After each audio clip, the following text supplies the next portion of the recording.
오늘 여러분과 함께 미래를 보는 사람, 이런 제목을 가지고 은혜를 나누고자 합니다. 꽤 오래전에 제가 다른 지역에서 목회를 할 때의 일입니다. 지금처럼 물건을 싸게 파는 곳이 많지 않을 때였고요. 또 작은 도시다 보니까 물건값이 비쌌습니다. 그런데 시내에 값도 제법 싸고 시장 보기도 굉장히 편한 할인마트가 하나 생겨서 아주 종종 단골처럼 이용하게 되었어요. 그런데 어느 날부턴가 가게 주인이 계산대에 서기 시작하면서 시간도 느려지고 불편해지고, 그래도 갔죠. 하루는 별 생각 없이 값싼 묶음 과자를 한 박스쯤 잔뜩 샀어요. 그리고 이것을 봉투에 좀 담아달라고 얘기를 했더니 갑자기 이분이 소리를 지르기 시작합니다. 그러면서 봉투값이 어떻고 박스가 어떻고 묶음 과자는 우리가 남는 것이 없이 오히려 손해라는 거예요. 아무튼 봉투 하나 때문에 한참 동안을 짜증을 내고 소리를 칩니다. 제가 가만히 듣고 있다가 그렇게 말을 했어요. 친절하게 말을 했어요. 아, 그래요? 그럼 제가 이 물건 그냥 사지 말까요? 이 물건은 빼고 살까요? 근데 그냥 담아는 주면서도 계속 뭐라고 해요. 여러분, 그냥 손님, 이런 물건은 사실 우리가 손해보고 드리는 거라 너무 많이 사가면 곤란합니다. 이렇게 말하거나 물건을 사는 데 있어서 개수의 제한을 두면 됩니다. 그렇잖아요. 봉투는 비용이 드니까 웬만하면 그냥 이 박스에 담아서 가시면 안 되겠습니까? 이렇게 말해도 됩니다. 근데 갑자기 밑도 끝도 없이 소리를 치니까 얼마나 무안하고 얼마나 불편한지. 하나 줘요. 여러분, 그 다음에 제가 과연 그곳에 갈 수 있었겠습니까? 괜히 그 가게를 바라보면, 주인을 바라보면 불편하기도 하고요. 그래서 자연스럽게 내가 급하게 물건을 살 일이 있거나 싸게 사고 싶은 것이 있더라도 다른 곳을 이용하게 되더라고요. 여러분, 처음에는 장사가 아주 잘 됐어요. 밤이고 낮이고 주차장뿐만 아니라 앞길에 차를 댈 곳이 없을 정도로 굉장히 성황을 이뤘는데요. 나중에 몇 년이 지나가면서 보니까요, 지나갈 때마다 그 가게가 비어 있습니다. 지금은 그 가게가 남아 있는지도 몰라요. 여러분, 왜 그럽니까? 눈앞에 있는 당장의 이익 때문에 손님의 마음을 얻지 못하는 것은 아닐까 생각해봐요. 10원도 안 되는 봉투 하나 때문에 평생의 고객을 잃어버리는 사람이기 때문에 어떻게 했습니까? 과연 이런 사람이 장사를 잘 할 수 있을까 하고 제 마음에 좀 안타까운 생각이 들었던 적이 있습니다. 여러분, 제가 오늘 여러분 앞에 하고자 하는 말은요, 오늘을 살아가는 모든 사람들은 눈앞에 있는 작은 것만 바라보는 근시안적인 사람이 되지 말아야 한다는 것입니다. 오늘 우리는 지금 눈에 보이는 작은 어떤 현실과 환경만을 바라보고 당장의 이익만을 쫓아가다 실패하는 사람이 되지 말아야 한다라는 거예요. 무엇보다도 우리 믿음의 사람들은 썩어 없어질 육체의 영광을 얻으려고 하다가 믿음을 버리고 영혼의 생명을 잃어버리는 믿음의 패배자가 되어서는 안 된다는 것을 명심하시기를 바랍니다. 아멘. 그러므로 믿음의 삶을 살아가는 그리스도인들은요, 하나님이 주시는 이상과 꿈을 가질 수 있어야 됩니다. 그리고 하나님의 나라와 하나님의 축복을 바라보는 영적인 삶을 살아갈 수 있어야 한다라는 말입니다. 아멘. 세상의 눈에 보이는 것만을 바라보자. 하나님이 주시는 더 큰 축복과 은혜를 바라보며 살아감으로 하나님이 우리를 인정하시고 하나님이 우리를 사용하시는 믿음의 도구가 될 수 있기를 주님의 이름으로 축원합니다. 아멘. 오늘 성경은요, 예루살렘에 무너진 성전과 성벽을 재건하고 신앙을 회복시킨 느헤미야라는 사람에 대한 이야기입니다. 그는요, 바사 왕국의 높은 관리였습니다. 그리고 앞길이 열린 사람이었습니다. 그런데 이 사람 거기에 만족하지 않았고요. 어떻게 했습니까? 하나님을 바라보고 하나님 앞에 꿈을 이룬 하나님의 사람이 되어졌다.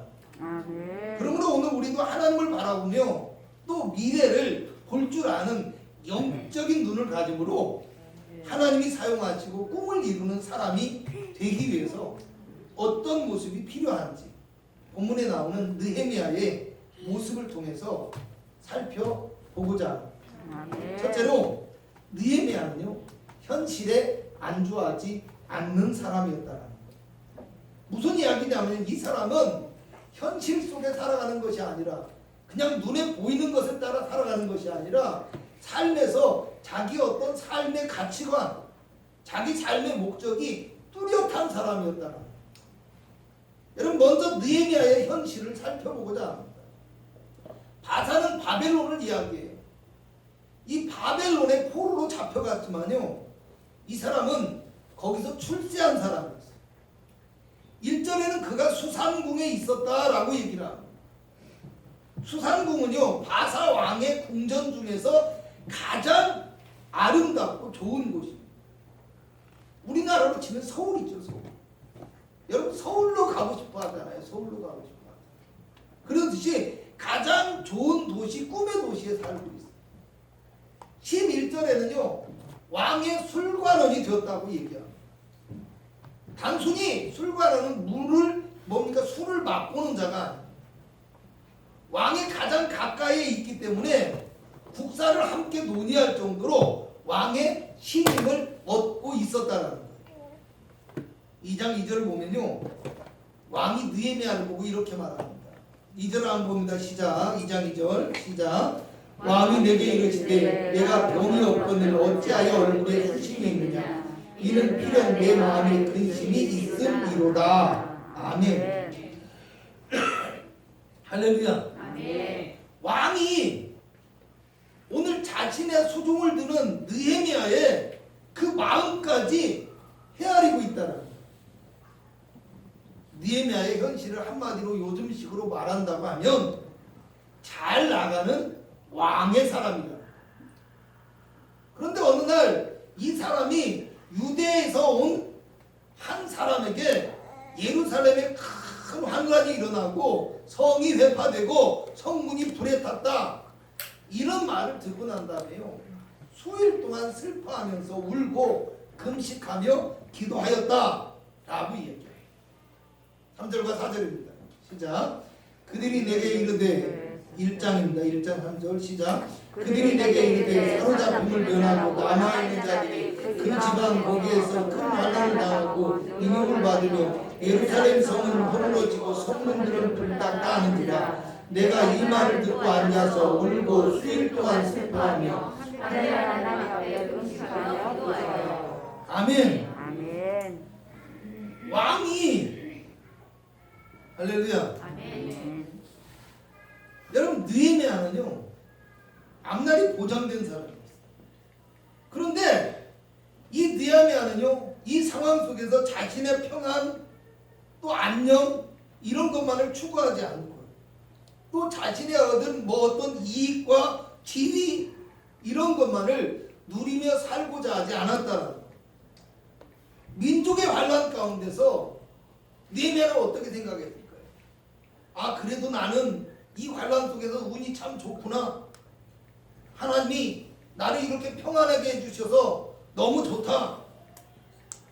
여러분 많은 사람들이 이렇게 하면서 평안을 누리고 행복하게 살 수도 있지만 느헤미야는 민족의 환란 가운데서 지금 아파하고 울고 있고 하나님 앞에 금식하고 기도하고 있더라는 거예요. 아멘. 이것이 바로 하나님의 사람의 모습이라는 거예요. 여러분 지금 우리라면 어떨 것 같습니까? 지금의 나라면 어떨 것 같습니까? 교회의 어려움을 보고 하나님의 백성들의 어려움을 보고 민족의 아픔을 볼 때 어떻게 할 것 같느냐. 아이고 내 형편과 처지가 이러니까 현실이 그러니까 할 수 없어. 그래도 내가 이제껏 하나님 잘 믿고 섬겨왔으니까 이제는 그만 신경 써도 돼. 하나님 다 아실 거야. 우리 쉽게 이럴 수도 있다. 느헤미야는 어떤 사람입니까? 영적인 눈을 가진 사람, 미래를 바라볼 줄 아는 사람이었어요. 지금 당장 나는 평안하고 나는 잘 살고 있다고 해서 온전한 평안을 얻을 수 없음을 알고 있다는 거예요. 하나님의 뜻을 먼저 생각하고 또 민족의 평안이 곧 자신의 평안이 된다는 것을 기억할 줄 아는 사람이었다. 여러분, 이제까지는 이 사람 포로로 끌려와서요, 살아남고 성공하고 왕의 신임을 얻기 위해서 정말 애쓰면서 살아왔습니다. 하지만 이제는 어려움에 처한 예루살렘에 돌아가서 성전과 성벽을 재건하고요, 또 하나님의 나라를 완성하겠다는 새로운 꿈이 생겼고 하나님을 향한 믿음의 열정을 갖게 되어졌다. 사람이 살면서요, 먹고 사는 것, 출세하는 것, 그 이상의 꿈이 있고 인생의 가치관과 정신이 있어야 한다는 거 기억하시기 바랍니다. 그래야 내가 진짜 사람이에요. 먹고 사는 것만 위해서 산다면요, 여러분, 우리는 육체에 지나지 않습니다. 동물과 같다라는 말이에요. 예수님은 베드로에게요, 너로 이제부터는 사람을 낳는 어부가 되게 할 것이다 라고 말합니다. 물고기 낚아서만 사는 게 아니라는 거, 그것이 참 인생이 아니라는 거. 그런데 이 사람 베드로 어떻게 합니까? 예수님의 말씀을 듣고 배와 그물을 버려두고 가족을 버려두고 그리고 예수님을 쫓았다고 말합니다. 내세보다는 오직 이 세상에서 출세하는 것이 가장 중요한 입진양변이 목적인 세상 속에 살아가다 보니까 오늘 우리 그리스도인의 마음속에도 어떻습니까? 하나님의 뜻이나 천국의 복음보다는 그저 세상의 축복이나 당장의 이익만을 중요하게 여기는 생각들로 우리 마음속에 가득 차 있습니다. 그러나 오늘 저와 여러분은 하나님의 사람, 하나님의 사람으로서 하나님 앞에서 더 높은 꿈과 더 높은 비전을 가지고 살아갈 수 있어야 한다. 기억하시기를 축원합니다. 잠시 잠깐 잘 되거나 당장의 이익만을 바라보는 편협한 가치관이 아니라 조금 더 멀리 보고 조금 더 가치 있고 조금 더 하나님의 뜻에 합당한 믿음의 꿈을 가진 영적인 그리스도인이 될 수 있어야 한다라는 말. 그래서 오늘 내가 가정을 위하고 교회를 위하고 또 이 사회와 국가를 위해서 살아갈 때 내가 그냥 일만 하고 돈만 버는 기계적인 삶에서 벗어날 수 있어야 된다. 하나님의 능력과 하나님의 은혜를 힘입어서 이 세상과 교회를 변화시킬 수 있는 믿음의 일꾼이 되어줄 수 있기를 주님의 이름으로 부탁을 드리겠습니다. 두 번째로 느헤미야는 형제와 나라를 생각할 줄 아는 사람이었다. 무슨 이야기입니까? 혼자 사는 것이 아니라 주변을 살필 줄 아는 사람이었다. 여러분, 이전은 느헤미야가 유다에서 온 사람에게 유다 사람과 예루살렘의 형편을 묻고 유다인이 환난을 당하고 예루살렘 성이 회파되었다는 말을 듣고 슬퍼하였다고 얘기합니다. 여러분, 방송에서 연예인들이 벌칙을 받게 되었을 때 나만 아니면 돼, 이런 말을 종종 하는 것을 듣게 됩니다. 물론 호기심을 자극하고 또 재미를 극대화하기 위해서 하는 말인 것은 잘 압니다. 하지만 왠지 그 말을 들을 때마다 이기적인 사회의 한 단면을 보는 것 같아서 늘 씁쓸한 기분을 느끼곤 합니다. 남의 일에 신경 쓰는 것을 싫어하고 복잡한 일에 얽히지 않으려고 하는 것은 어쩌면 모든 사람들의 공통된 습성이 아닌가 생각합니다. 또 다른 사람의 고통을 느끼기보다는 내가 먼저 편하기를 원하는 마음이 더 크고 더 앞서다 보니까 사람들은 주변을 돌아보지 않을 뿐만 아니라 또 다른 사람의 아픔과 고통을 보고서도 쉽게 잃어버리거나 쉽게 지나치기가 쉽다라는 말입니다. 그런데 오늘 2장 2절을 보면 느헤미야가 크게 두려워하였다라고 얘기합니다. 할렐루야. 아멘. 뭐 했다고요? 두려워하였다. 다시 한번 읽어봅니다. 시작. 2장 2절. 왕이 내게 이르시되 내가 병이 없거늘 어찌하여 얼굴에 수심이 있느냐 이는 필연 내 마음에 근심이 있음이로다 하더라. 그때 내가 크게 두려워하여. 아멘. 아멘. 조금은 이해하기 힘든 말일 수도 있는데요. 왕이 걱정을 해주는데 이 사람 왜 두려워하고 있습니까? 좀 쉽게 설명하면요. 왕을 섬기는 신하가 왕 앞에서 표정이 좋지 못했고 매끄럽게 일을 못하고 있었다는 거예요. 앞에서 말한 사람들의 어떤 습성에 대한 이야기를 한마디로 표현하면요. 자기 살기 바빠서 다른 사람들의 일에는 신경을 못 쓴다는 이야기.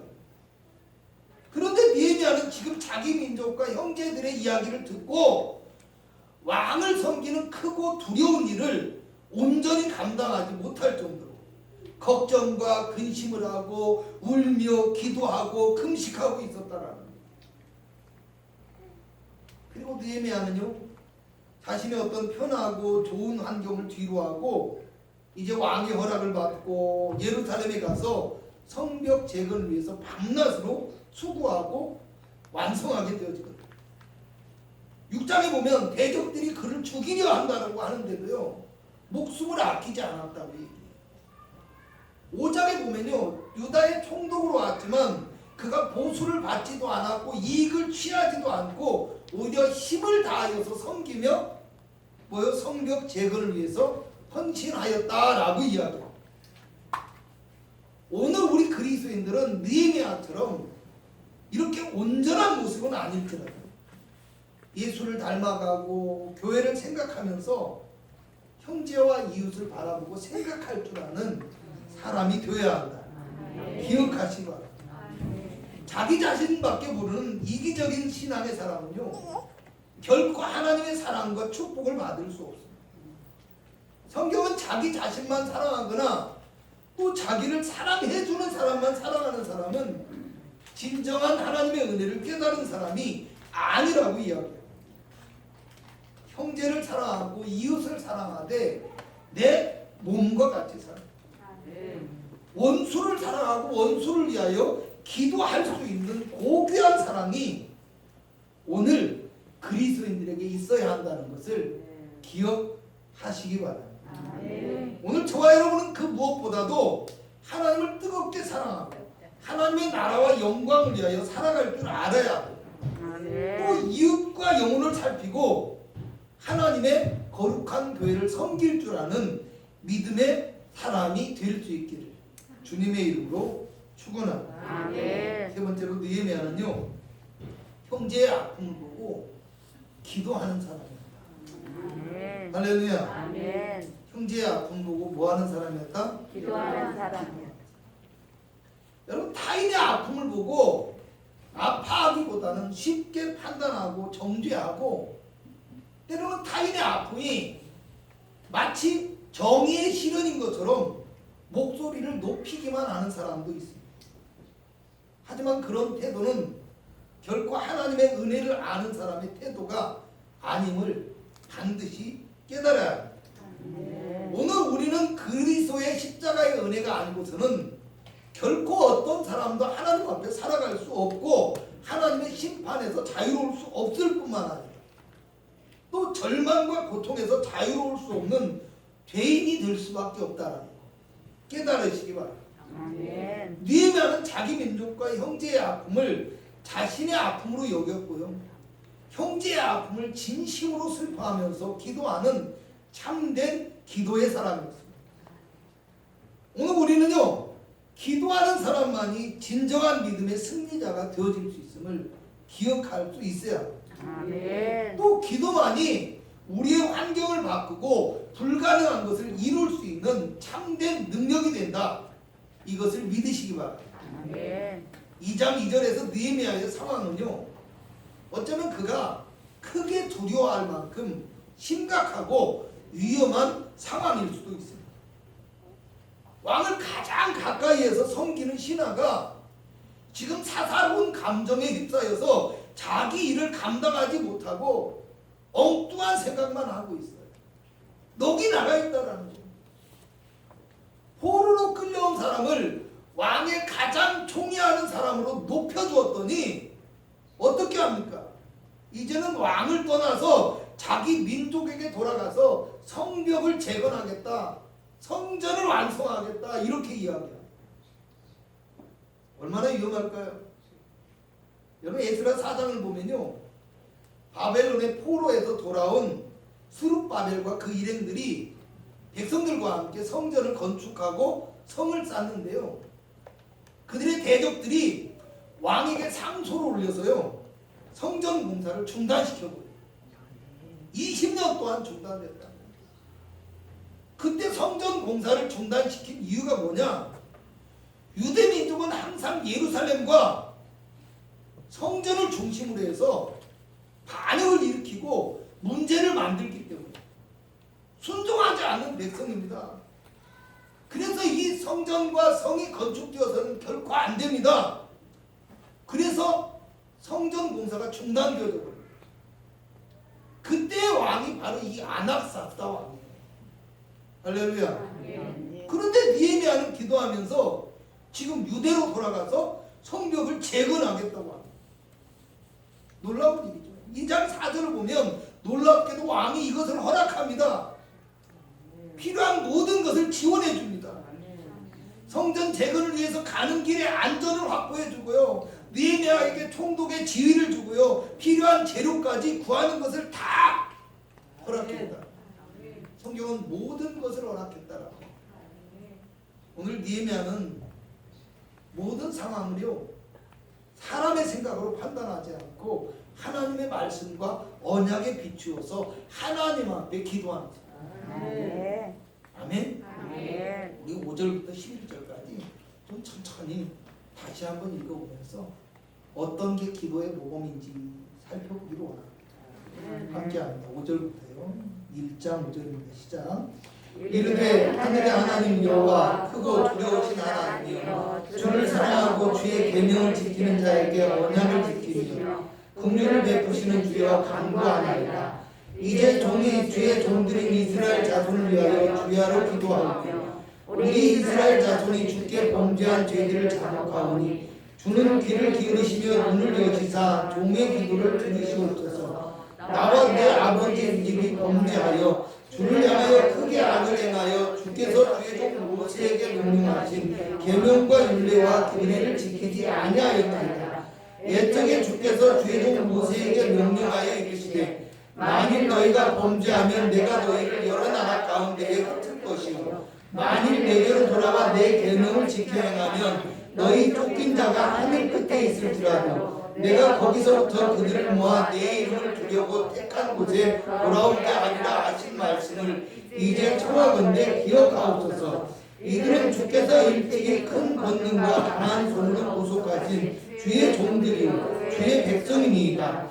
주여 구하오니 귀를 기울이시사 종의 기도와 주의 이름을 경외하기를 기뻐하는 종들의 기도를 들으시고 오늘 종이 형통하여 이 사람 앞에서 은혜를 입게 하옵소서 하였더니 그때 내가 왕의 술관원이 되었느니라. 아멘. 하나님의 말씀을 붙들고 하나님의 언약 안에서 하나님이 가장 합당하게 여기는 기도를 하나님 앞에 드립니다. 뿐만 아니라 느헤미야는요 성전 재건의 과정 속에서도 어려움이 있을 때마다 늘 기도하였고요, 유대 민족을 이끌면서도 금식과 기도와 말씀과 회개 운동을 일으키면서 신앙의 개혁을 일으켰어요. 오늘 11절의 느헤미야는요 오늘 종이 형통하여 이 사람 앞에서 은혜를 입게 하옵소서. 아멘. 왜 종이 형통하여 라고 얘기했을까요? 첫째는 자기의 민족이 형통해야 자신이 진정으로 형통하고 평안함을 얻을 수 있다라는 말이에요. 아멘. 또 하나는요 눈에 보이는 형통을 형통이라고 생각하지 않고요 자신이 일하며 자신이 헌신할 수 있는 곧 하나님의 성전과 성벽을 재건하기 위해서 내가 일할 수 있도록 나에게 그 헌신의 길을 열어주는 것, 이것이 형통의 길이라고 하는 이야기. 좀 쉽게 설명하면요, 편안하고 배부른 길이 형통이 아니라 십자가의 고난의 길을 온전히 잘 갈 수 있는 것이 형통이다, 이런 말이에요. 여러분, 그러므로 십자가의 복음을 입고 복음의 일꾼이 되어진 믿음의 사람들은요, 느헤미야와 같이 세상의 죄악과 아픔을 보면서 정죄하고 판단하고 등을 돌리는 이기적인 사람이 되어서는 안 됩니다.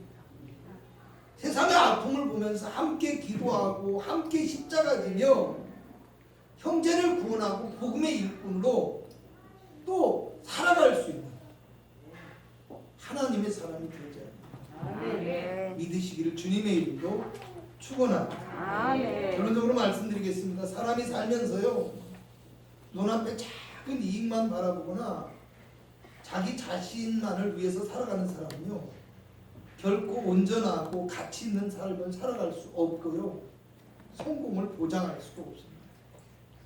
잠깐은 성공하는데도 반드시 자기 욕망의 열매를 먹을 수밖에 없는 게 하나님의 이치입니다. 물질을 쫓게 되면 물질에 망합니다. 사람을 쫓으면 사람에 망하고요, 권력을 쫓으면 권력에 망하는 게 인생의 이치이기 때문에, 여러분 정치권에 보면요, 세상에서 잘 나가고요, 정말 존경받던 이름 사람들이요, 여러분 권력을 쫓는다고 나왔다가 엉망진창이 되어지는 사람들 얼마나 많습니까? 그렇잖아요.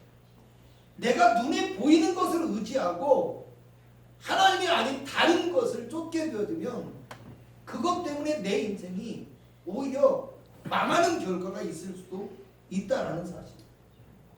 그러나 우리가 섬기고 우리가 따르는 주님은요, 실수하지 않으시나 반드시 나를 축복의 길과 영생과 승리의 길로 인도하시는 하나님입니다. 이것을 믿고 주님을 바라보고 주님을 쫓아가는 삶이 되시기를 축원합니다. 그러므로 오늘 우리 눈앞에 펼쳐진 환경이 아무리 암울할지라도 두려워하지 마시기 바랍니다. 또 세상이 아무리 우리를 유혹할지라도 흔들리지 마시기 바랍니다. 십자가의 주님을 바라보고 하나님의 약속의 말씀을 따라갑니다. 하나님이 저와 여러분을 크게 사용하시는 하나님의 도구가 될 수 있기를 주님의 이름으로 부탁을 드리겠습니다.